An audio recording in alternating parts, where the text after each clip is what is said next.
Something I see in people so often is this struggle that their life has no meaning, that they have no real purpose or don't mean anything to the world. And yet God says so much about how highly He values us, how He has created each of us special for a unique mission and purpose. It's actually really incredible.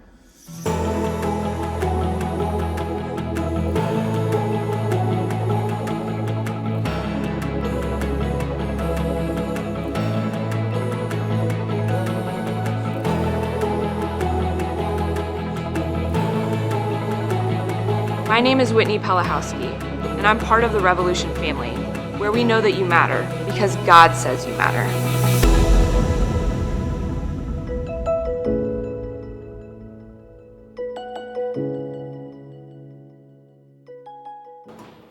Good morning.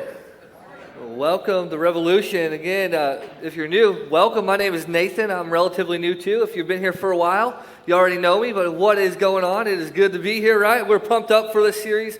Has anybody enjoyed You Matter? Just put your hands together. Make me feel good if you have. All right. Thank you. I've enjoyed it. It's been awesome. It's just something that I think we can feel moving already. We've already had moments and stories, and today's going to continue that. We've been really insider focused or focused on you as the individual, letting you know why you matter. Today, we're going to shift a little bit, and we're going to look at other people. And sometimes it's fun to talk about ourselves. It's like we're our favorite subjects, but we're going to look at some other people today. And as I just get into that, I want to, as we're talking about other people, something I've noticed at the Church Revolution, and we have so many things going on, and we got a lot of awesome mission, ministries happening. What we need is a little bit more people to serve, and my hope is, and You Matter, is that we need people to sign up to serve. So if that's something you're looking to do in the next step, or like, hey, I don't know if what I want to do, but I'm interested in serving, fill out the little section in the app, and I will personally reach out to you today. And if we don't get 5 people from this service, I can't let you go. So hopefully we get 5 notifications by I'm up here preaching. But no, seriously, think about doing that today. Just think about serving and taking that next step. But like I said today, we're going to focus on some different direction today. We're going to continue this idea of You Matter, but I want to start off talking about marketing and brands. Growing up, something I was really fascinated with were logos. I loved logos, specifically sports logos, right? And so when I decided to pick teams, unfortunately, I picked teams with really bad logos, really bad colors, like the Tennessee Titans, ugliest color scheme in all the NFL and a bad logo. Purdue is just simply a P. I could have came up with that in the 3rd grade, but I love Purdue. But good teams have good logos, and good logos you can see everywhere, like the New York Yankees, it's everywhere. Cincinnati Reds logo's everywhere. The Chicago Cubs C is everywhere. It travels. The LA Dodgers logo, the LA, is everywhere. But good brands, whether you know them or you like them or not, they're really good, and they have the best marketing schemes. They're so good that as soon as you see their logo, you know automatically what they sell. So let's start with this logo right here. And everybody say what that is. Starbucks. What do they sell? Coffee. Right answer. Very good coffee, right? It's expensive, but it's very good. But you see this logo and you think of coffee, right? This little lady here with a crown on her head, and it's green and white. And you think of Starbucks coffee. Here's the next one. This is easy. What is this product? Chick-fil-A, right? It's Chick-fil-A, right? I don't know if it's big here, but what is Chick-fil-A known for? Christian chicken. Very good. It's Christian chicken, right? And it's hot take. I'm a minister, and I don't like Chick-fil-A. I think it's overrated, but that's another time, another place. But Chick-fil-A, right? So they're good for service, chicken, right? Chick-fil-A. What about this logo right here? Amazon. What does Amazon do? Well, they take all our money, basically. My paycheck should just direct deposit into their account, right? But A to Z, they sell everything from A to Z. And then we got this. What is this? A truck, specifically what brand? The only right type of truck to have. I don't have a truck, but if I did have a truck, it would look a little like this, right? So Chevy, I think their motto is Chevy runs deep, right? Something like that, okay?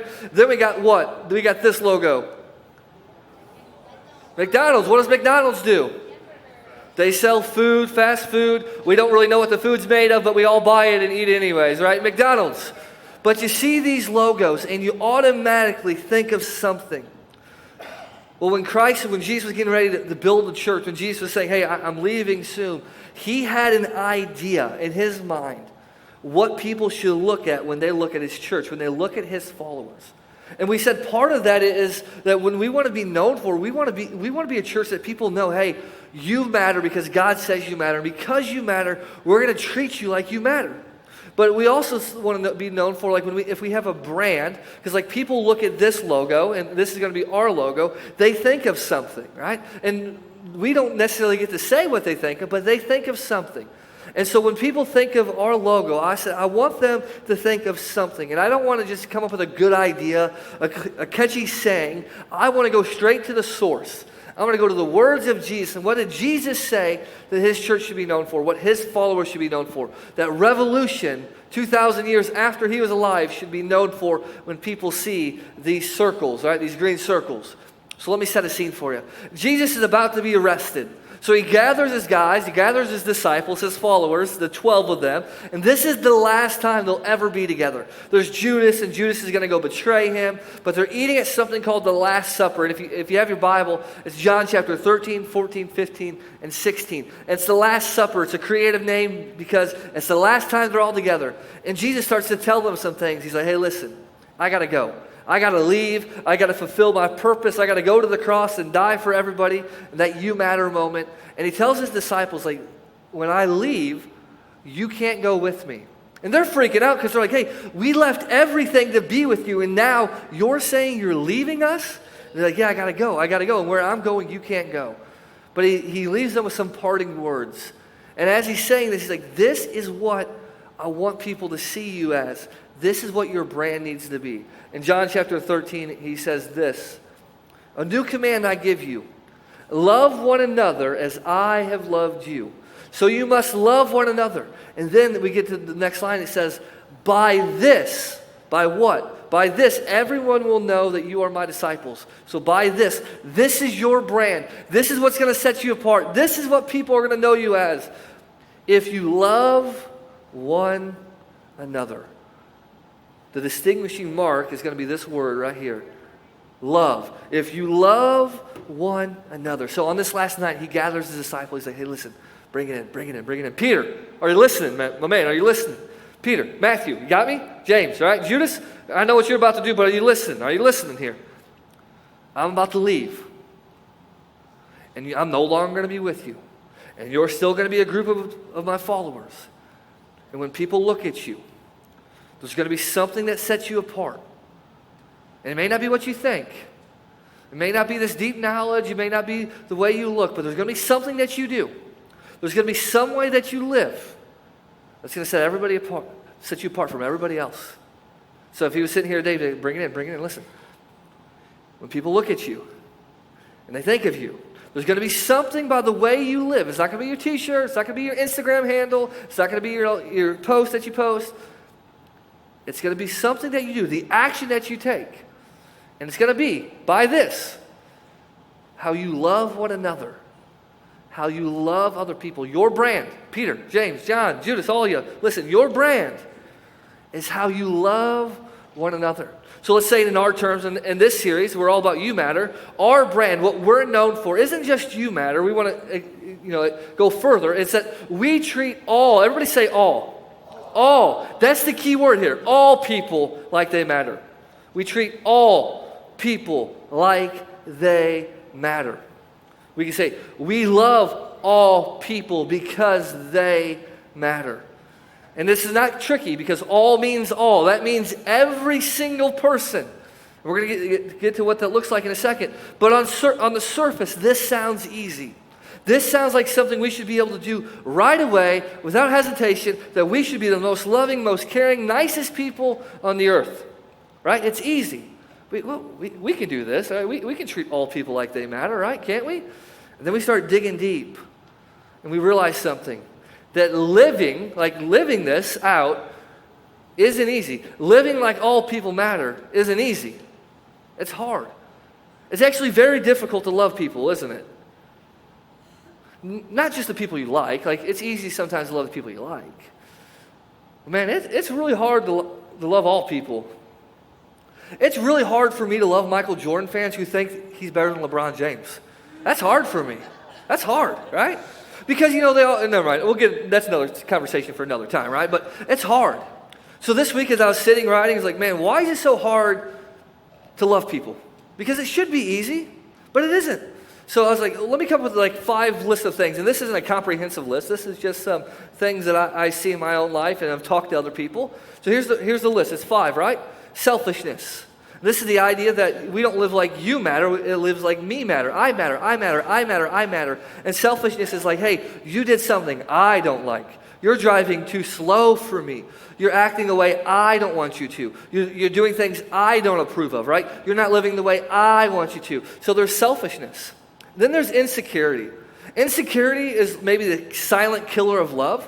We live in this world where you can post anything on social media, right? You can look at someone's life and they got the Starbucks and they got the Chevy truck and they don't just have Chick-fil-A, they got Chick-fil-A and McDonald's and Amazon packages, and you can look at their life and like, man, I wish I had their life. And then a little bit of jealousy and envy can start to grow in your heart. And all of a sudden, you find yourself in this land of insecurity. What does insecurity often do when it builds in your life? It often tears down other people, right? Because you might think they're better than you or prettier than you or whatever it is. And insecurity starts to tear them down.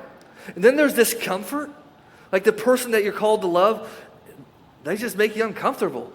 They vote differently than you. They got a different theology than you. They challenge something like a tradition that you had. So there's discomfort. And then there's number 4, trust. And that's a hard one.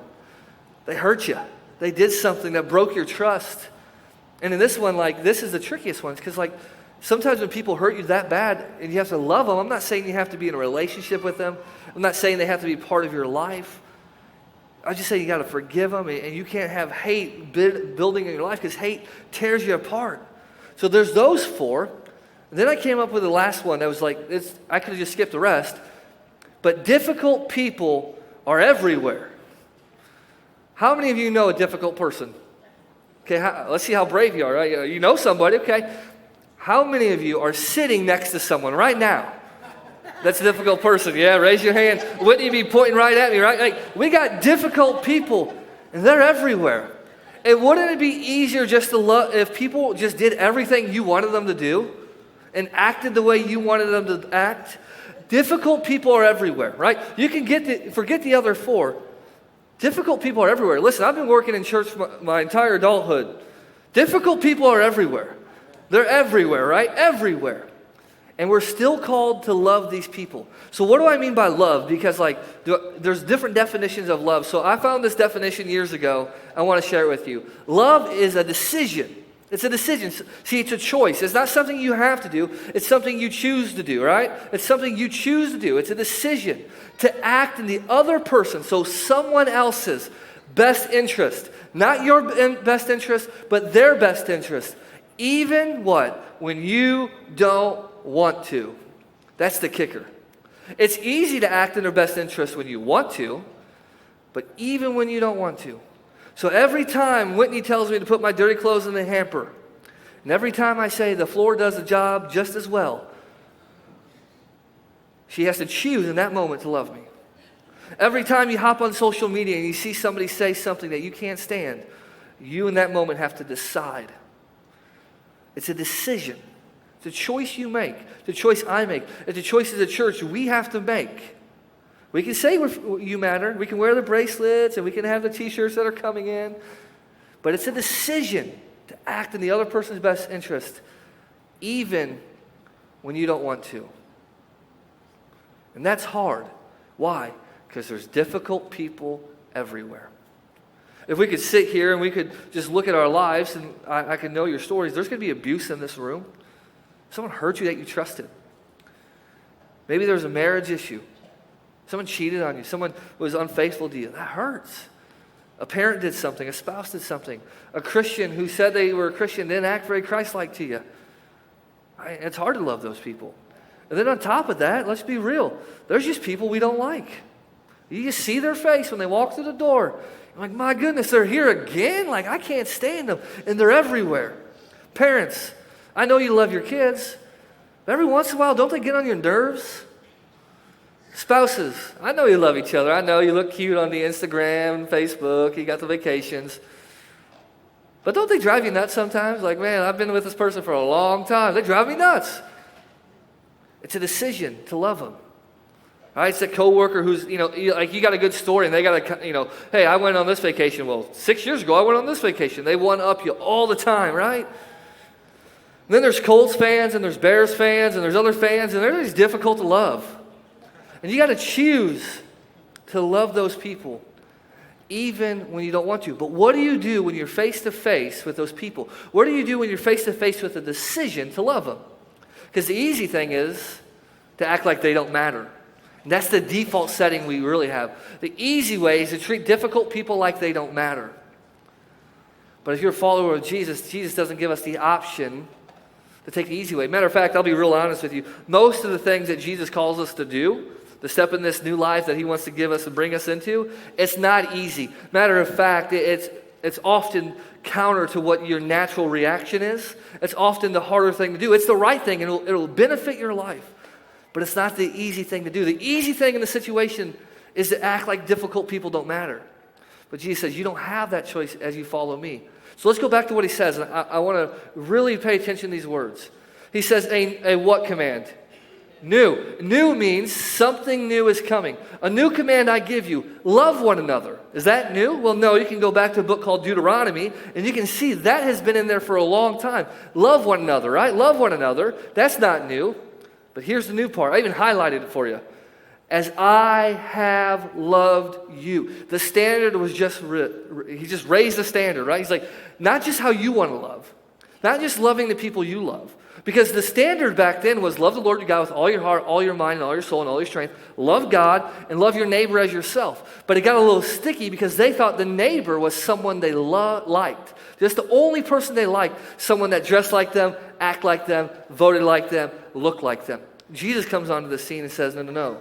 Your neighbor is anybody you come eyeball to eyeball with. He raises the standard. He goes, I don't want you just to love them on your standards. I want you to love them as I have loved you.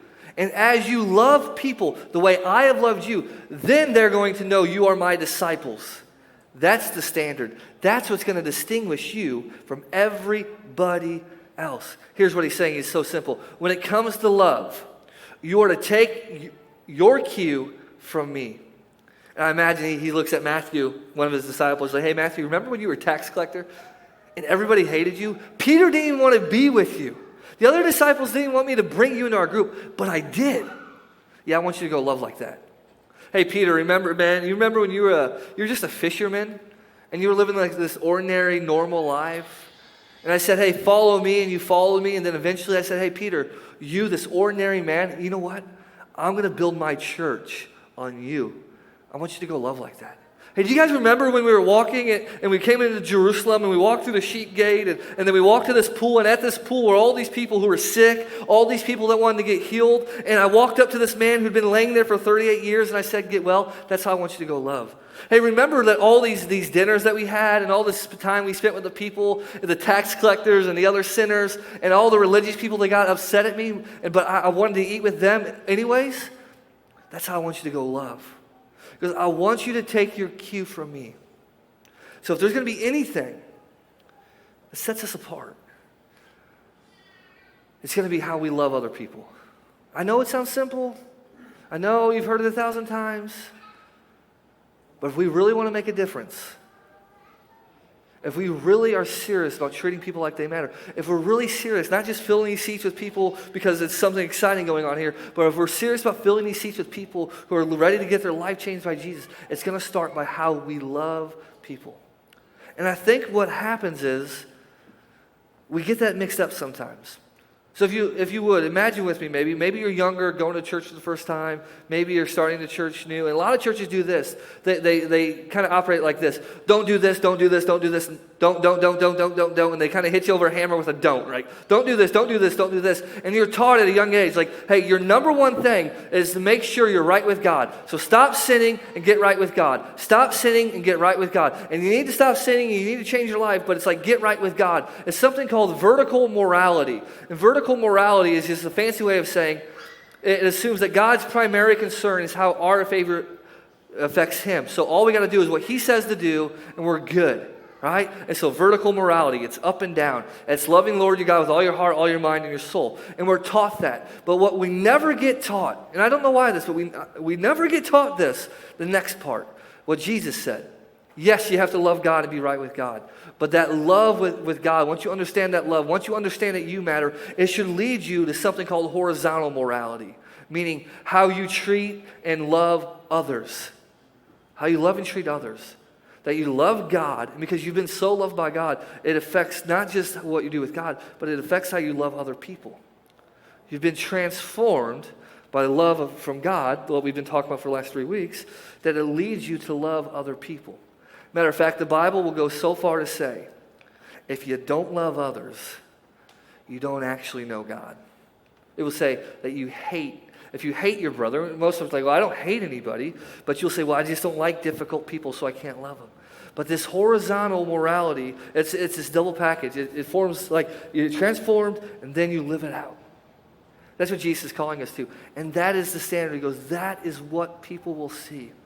And you guys understand this idea, because many of you are sports fans. I've realized that. So I want you to imagine that you went to a football game with me, right? Maybe a Colts game. I don't know why you would, but maybe a Colts game or Bears game, whatever team you like. And I want you to think specifically of men for a second. If you go to those games, you'll see men do something at those games that they will do nowhere else in their life. I'm kidding you not. You'll see these big, successful men paint their faces with their team's color. Right? They will rip their shirts off. You see them on TV. And they will have their belly hanging out and their chest hair everywhere. And they're on TV and they're celebrating. And they will spend money on drinks and food that they would never spend anywhere else. Right? And they will yell things at referees that they would never say anywhere else. But they do it because they love their team. You never have to wonder, hey, what team are they cheering for? You know. Right? Because when you love something or someone, it changes your actions. Or your actions change, right? Right, so when I watch a sporting team when I watch a game with my team, my actions change, right? Because I love that team, and you know it in your marriage, you know it in your life. I'm a recent father. Natalie turns 1 next month, and I'll tell you, in 1 year, she's changed me so much. One, I learned I can function on way less sleep than I ever thought I could, right? You know that. I'm more empathetic. I'm nicer. I'm more patient. Listen, I'm not an emotional, lovey, like dovey, talk about my feelings kind of guy. But I'll be watching at 7:30 in the morning, I'll be watching Bluey, the cartoon dog from Australia, and I'll start choking up. I didn't do that a year ago, trust me, right?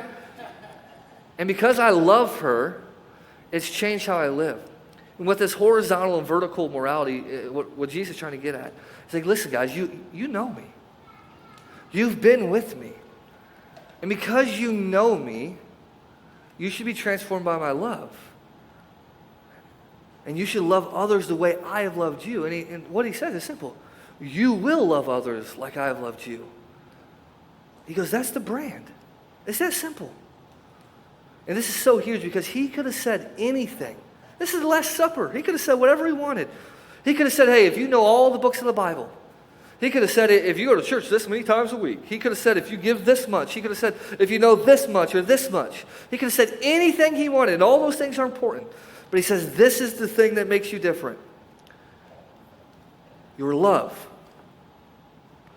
Your love is what separates you from everybody else. And it's not your standard or the world's standard of love. It's my standard that you have seen me live out. What makes us different has to be how we treat people. And people, I get pushback on this. This is something I live. I will die on this hill. This is something I will preach everywhere I go. We have to love people. And people are like, well, can it really be that simple? Could that be the defining mark? And I'm like, yeah, it is. They're like, well, give me proof. Jesus said it, right? That's all the proof I need. But I also say, okay, you want to talk about it? Well, then I start talking a little bit like this. Well, listen, I say it because you read throughout Scripture that every body, everybody say body. Every body, that means every person matters to God. And if every person you come eyeball to eyeball with matters to God, guess what they have to do? They have to matter to you. Listen to what John, one of Jesus' disciples, said long after Jesus was gone. And John was an old man, but he was there at that Last Supper. And here's what he says. He, Jesus, is the atoning sacrifice for our sins. So he's the one that saves us. He's the one that shows that we matter. And not only for our sins, not just us, but for the sins of the whole, everybody say world for me, nice and loud. World. That means everybody. That means the people you can't stand. That means the people you love. That means the people who drive far too slow on these roads out here. That means the people who jump on social media and say things that you wish they didn't. The whole world means everybody. Everybody means everybody. Everybody means everybody. And they mattered enough for Jesus to die for them. And they have to matter enough to us for us to actually love them. We have to live like everybody matters, or everybody is somebody, even if we don't like them. Anybody in here have a list of people they don't like? Great, you're honest. So do I, right? I got a list. Like, it's not in my office, I hide it in my desk, but it's in there, right? And we have to live like everybody is a somebody. Even if you don't like them. Doesn't mean you approve what they did. Doesn't mean you approve of their lifestyle. Doesn't mean everything they're doing is okay. Doesn't mean you have to do it. Doesn't mean that they're right. All that means is they have value, they have dignity, they have honor, because Jesus was a sacrifice for them, just like he was for us. So now we got to talk, well, how do we do this? Because we talk about this and churches talk about this, but they never really give us a way to do it. So I'm going to give us 3 things we're going to look at in just a moment. One of them is going to seem like it does not matter, but I'm going to tell you it's the secret to loving well. And the other one's going to be like, well, that's hard to do, and I need to start doing it. But I want to start with this. And this is an idea that I think will change how you view your life when you think about this phrase. God has you where you are for a reason. God has Nathan and Whitney and Natalie Pelahowski in the middle of Indiana for a reason. He has you in the community you live in. I know there's like 400 small towns around here, so I can't even list them yet. But God has you in those towns for a reason. God has you in the job you're in for a reason. God has you in the season you are in for a reason. You know what part of that reason is? To be the light in that darkness, to be the light in that season, be the light in that job, be the light in that family, be the light in that community that shows people that they matter. God has you where you are for a reason. And once we understand that God has placed me in this season, in this place for a reason, you can start living out that purpose and that mission, whatever that may be, wherever you may find yourself. But God has you there for a reason. Don't miss the reason. Don't miss the purpose in the middle of this season that God has you in right now. Because God can do far more than you can ever imagine if you realize that, God, you have me here for a purpose. All right, so that's where it starts. Now I want to talk about 2 practical ways. And the first one, again, this is going to be like, how does this help me love better? Well, the first one is this. Create margin in your life. Create margin in your life. And here's why I say this. When we talk about loving people, I don't just mean people that you don't know. I don't just mean people you don't like. I mean the people closest to you.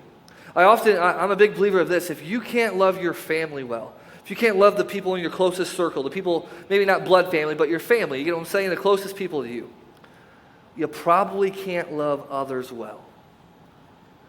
If you don't love those closest in your circle well, it's going to be hard to love those outside your circle. And to love well, I've noticed in my life and talking with people I know, and many of you share the same thing.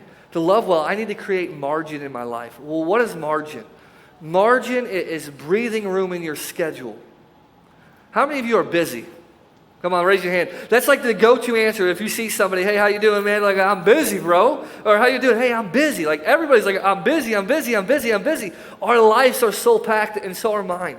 We don't have breathing room in our schedules. You know what creating margin does? 1, it creates you to spend time with God. That vertical relationship, right? And the prayer and scripture and church, right? And that helps you love others better. That helps you grow in your faith. There's margin for that, but there's also margin to love people around you. But do you know every statistical study shows that Americans are awful at this, that we live in a society that's awful at this. Several years ago, right before COVID, Princeton University does a sociology study on American culture and the civilization that we live in. And this is what they found. This is just some of it. I'm going to give you a little glimpse. It says neighboring is on the decline. What does that mean? Like Mr. Rogers would be very disappointed because we don't know our neighbors, right? Like we don't know our neighbors. Drive through my neighborhood. I'm not going to lie. Like for the first week of this, I thought I lived in a simulation, right? I didn't see anybody else. I didn't see a single person in my neighborhood, right? People don't go outside anymore. And they also start talking like, some of you were around in this, but in the 60s and the 70s and 80s and the 90s, they talked about this time people went outside. Like, what in the world, right? And the one guy said, like, you can see neighborings on the decline when you look at central air, the automatic garage door, and privacy fences. He's like, those things change things. People could go in their house and they didn't have to know their neighbors anymore, right? And then there's time for relationships are on a decline. We're busy. Our lives are full. We don't have time for relationships. Right? And this study also says, like for the average male, they say they have less than one meaningful relationship. One relationship. And they also found this, and this was before COVID, isolation is on the rise. Do you know that this is such a problem in our culture that the suicide numbers are high, the suicide attempts are higher than they've ever been? So much so, suicide is such a problem in our society. So much so that recently they came out with a 3-digit number, no longer a hotline. You got a 3-digit number like 911, a 3-digit number to talk, a suicide prevention line. We live in a culture where we don't love well. But we're full. We got Hulu and Netflix and YouTube TV, Discovery TV, Amazon Prime, right? Amazon's trying to get their hands on everything, right? Amazon Prime. And we're so busy with sports and travel and business. Like, we get so busy that we don't create margin in our lives. And the reality is, it's hard to live out you matter when you don't have time to live it out. When you don't see the people in front of you that you need to love, it's hard to live it out. So when it comes to loving, I think maybe the first thing we do is, how do I create margin so I can see the need around me, the season that God has me in for a reason? How can I see the needs around me so I can love well? So you got to ask your question. Only you can answer this. Does the pace of your life leave you room to live out you matter? Does the pace of your life allow you to love people the way Christ has called us to love people? So create margin in your life. The second one, it's much simpler. It's 2 words. Love regardless. Love regardless of what they do. Love regardless of what they say. Love regardless of how they act. If you love regardless, it's on them to how they behave. If their behavior is not reciprocated, if their behavior is bad, it's not a reflection of you, it's a reflection of them. But we love regardless. We do the right thing regardless. Regardless. Regardless of how difficult they are. And I know. They are difficult. I get it. But we love regardless. One thing that's helped me live this out as I think about this you matter, I think about loving people, I ask this question to myself a lot. And I can only ask this question if I have time to pause and reflect. What does it look like to show you matter in this situation? What does it look like when I'm at work and that coworker is driving me nuts? What's it look like to show that they matter? In my marriage, in my parenting, on social media, what does it look like to show them they matter? What does it look like to live out you matter in this situation? Because I'll be real honest, if you haven't been paying attention, this is where you want to pay attention. We got some good worship, don't we? We have good worship here. It wouldn't matter if we don't have love. It doesn't matter how many people are in these chairs. It doesn't matter how awesome the building is. It doesn't matter how much outreach we do. It doesn't matter how great a children ministry we have. It doesn't matter how much life group we have. It doesn't matter how great all those things are. If we don't have love, if we don't love people well, nothing else we do matters. The Apostle Paul, who wrote many letters, he's talking to a church one day in a letter. He's like, hey, you can have this and this and this and this and this. And then at the end, he's like, but if I do not have love, I gain nothing. The secret is how we love other people. And the honest truth is we need to love well. You know why? Let's call it what it is. People need Jesus. People need to know they care. They're cared for. People need to know that they're valued. And you know how you often do that? Real, genuine love. Not love with strings attached. Not loves when you change and I'll love you. Real, genuine love. And you know what love is? Love is living like all people matter. Let's pray. God, we're so thankful for who you are and what you have called us to. God, we're so thankful that you set the example of what it means to love. We know what love is because you loved us first. God, so I pray as we try to live this culture out that you call us to. God, you have us in this season and for a reason, in this time for a reason. God, and I pray that we make margin in our lives and we love regardless. God, maybe here today someone needs to just feel love for the first time or accept your love, God. I just pray that we can be the beacons who share this love, be the beacons in the darkness that can shine light of what it means to truly love someone. So God, right now we're going to continue to sing and praise you. And we're going to show our love to you because you loved us first. In your name we pray. Amen.